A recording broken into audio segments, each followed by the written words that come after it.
ఆంధ్రజ్యోతి ఎండి వేమూరి రాధాకృష్ణ రాసినటువంటి కొత్త పలుకుని యాజిటీస్గా చదువుతున్న వినండి. ఎన్నికల ఫలితాలు ఆశ్చర్యం కలిగిస్తున్నాయి. అవ్వాతాతల ఆప్యాయత, అక్క చెల్లెమ్మల అనురాగం ఏమైపోయింది? ఆధారాలు లేవు కనుక ఏదో ఒకటి జరిగిందని చెప్పడం లేదు. ఆంధ్రప్రదేశ్ శాసనసభ ఎన్నికల ఫలితాల తర్వాత జగన్మోహన్ రెడ్డి వ్యక్తం చేసినటువంటి ఆవేదన ఇది. 2019 ఎన్నికల ఫలితాల తర్వాత మాకు కేవలం 23 సీట్లు వచ్చాయంటే మేము ప్రజలను అంతగా బాధ పెట్టామా అని అప్పుడు ఓడిపోయిన చంద్రబాబు నాయుడు ఆత్మపరిశీలన చేసుకునే ప్రయత్నం అయినా చేశారు.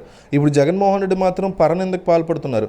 అధికారంలోకి వచ్చిన నాటి నుంచి తాను ఏం చేశానో, ఏం లక్ష్యంతో పనిచేశానో ఆత్మపరిశీలన చేసుకుంటే తనకి 11 అసెంబ్లీ సీట్లు మాత్రమే రావడానికి గల కారణాలు జగన్కి ఇట్లే తెలిసిపోతుంది. ప్రజలు తనను మోసం చేశారనే భావన ఆయన మాటల్లో ధ్వనించింది. ఈ దేశంలో ప్రజలెవరూ రాజకీయ నాయకులు మోసం చేయలేదు. నాయకులే అధికార పీఠాలు ఎక్కాక ప్రజల్ని పంచించారు. ఆంధ్రప్రదేశ్ ప్రజలు తమ తీర్పు ద్వారా యావత్ దేశానికి అద్భుత సందేశాన్ని ఇచ్చారు. పాలకుడు ఎలా ఉండకూడదో తేల్చి చెప్పారు. జగన్మోహన్ రెడ్డి ఎంచుకున్నటువంటి మోడల్ భావితరాల ప్రయోజనాలకు ఎంత ప్రమాదకరమైందో తమ తీర్పు ద్వారా ప్రజలు స్పష్టం చేశారు. పాలకుడుగా తమ బాధ్యతను విస్మరించి సంక్షేమం పేరిట ప్రజలకు డబ్బు పంచిపెడుతూ తమ అధికారాన్ని తిరిగి ఉండదని భావించే వాళ్ళకి కర్రు కాల్చి వాత పెట్టారు.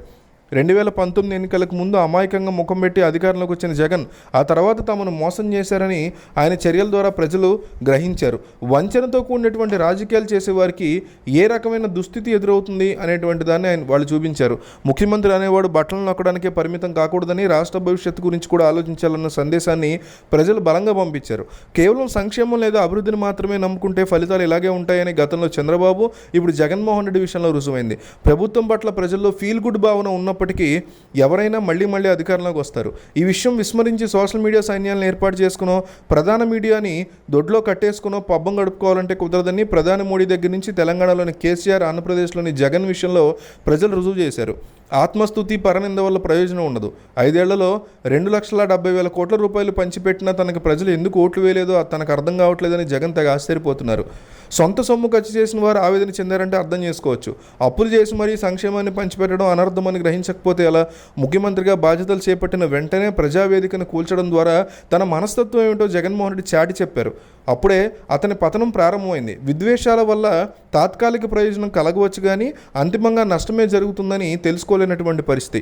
జగన్ మాత్రమే కాదు, ఆయన సమర్థించే వాళ్ళు కూడా ప్రజల తీర్పు పరమార్థాన్ని గ్రహించుకోవడం ఆశ్చర్యంగా ఉంది. పేదలందరికీ జగన్ మంచి చేసినా ఓడిపోవడం ఏంటి? ఏదో జరిగిందంటూ గుండెలు బాధేసుకోవడం రోతగా ఉంటుంది.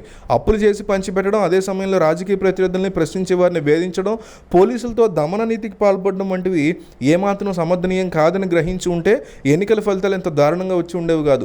జగన్కి వ్యతిరేకంగా ప్రజలు కసిగా ఓట్లు వేశారు.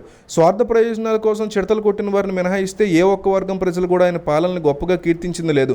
అందుకే అత్యవసర మెజారిటీలతో 11 సీట్లు దక్కించుకోగలిగారు. ఆంధ్రప్రదేశ్ ప్రజలు కుల మతాల రుచిలో కొట్టుకుపోయారని, కూరుకుపోయారనే భావన నిన్నటి వరకు ఉండేది.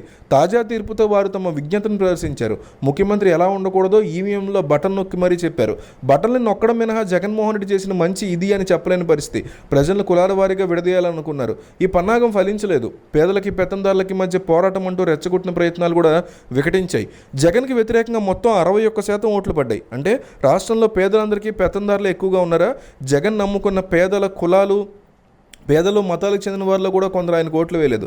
2019లో ప్రజలు తన నుంచి ఏం ఆశించిన 151 సీట్లలో ఆశీర్వదించేది జగన్ తెలుసుకోలేదు.